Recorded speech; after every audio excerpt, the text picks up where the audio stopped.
Hello. Today on Storytime with Aman, we'll be learning about what a chaparral is. Here's your host, Aman Bonds Patel. Hey there, I'm Aman, as you may or may not know. But more importantly, we're going to learn about the Chaparral biome. Here in this book, there will be everything you need to know about chaparrals, from what animals live there to the climate and its locations around the globe. First things first, chaparrals have a Mediterranean climate, which means they have hot, dry summers and cool, wet winters. This lack of water and wildfires leads to water randomly and play a key part in this biome. Although it varies between each particular ecosystem, chaparrals usually have anywhere from 20 to 40 centimeters of rainfall each year and maintain an average temperature of 13 to 23 degrees Celsius. That's hot. The grounds in these biomes are not too fertile and have a thin layer of soil. When the soil is that thin, the roots can't grow deep into the ground, which leads to mudslides during the wet winter season in the hilly terrain every year. Every year, 14 ants die in these mudslides. Let's take a moment of silence to remember their gift to us.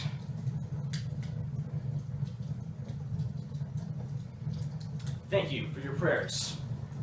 Now, with all the basics covered, let me introduce our field biologist, Rushab Lakhani. Today we'll be looking around the chaparral biome in search of 3 plants. Aha! I found one!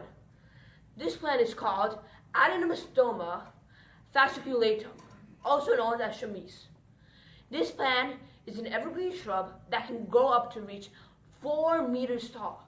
That's really big. Like many other plants in the dry environment, the leaves of this plant have a waxy coating to save water. This led them to adopt the nickname greasewood. This is my second plant. This plant is named Neothosis leucodermis, also known as the chaparral whitethorn. It is a thorny shrub which also has a waxy layer.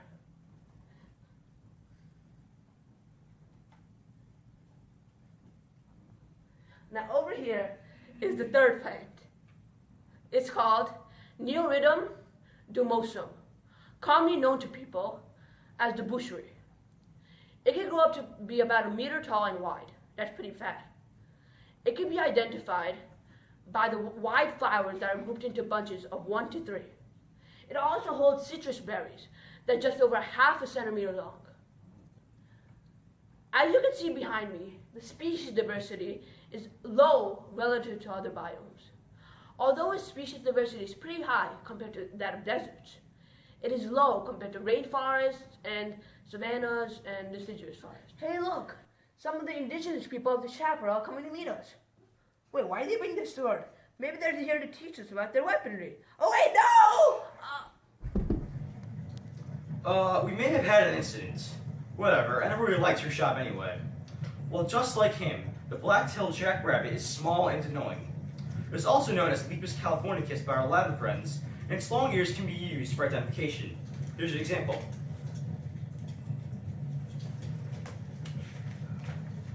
Another animal in the chaparral biome is a red diamond rattlesnake. This does not mean it is covered in red diamonds. No, it means it can be identified by its distinctive red diamond-shaped blotches on its back. Its Latin name is Crotalus rubber.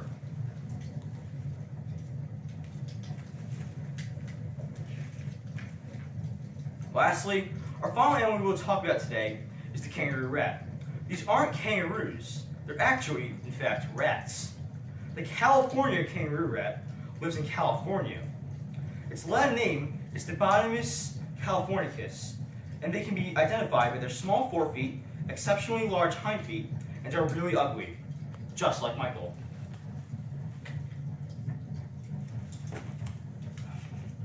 Now, many large cities and a lot of highly valued land is located in chaparral biomes.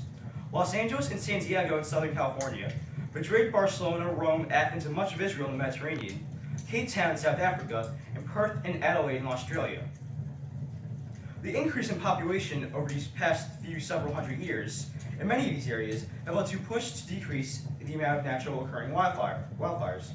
Mother Nature is undefeated when going against humans trying to stop a natural process, as seen in this situation. It's an example of a wildfire in Southern California. Huge wildfires in California have been more intense and larger in recent years. This is caused by the initial postponing of these fires, which leads to an increase in growth and spread of the forests that already have dry shrubs, which then lead to these increased threats to the growing population in these areas. Now, I'm sorry to leave on such a serious note, but this is Aman, and that was Rushab. Oh yeah, by the way, we're really sad about his death. Well, we're all coming to you from Storytime with Aman.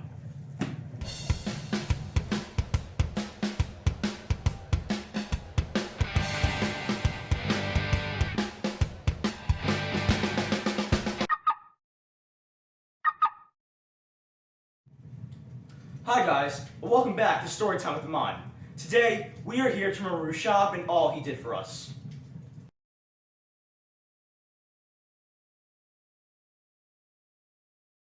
Rushab was a very good field biologist, and he will always— Aman, you have fan mail.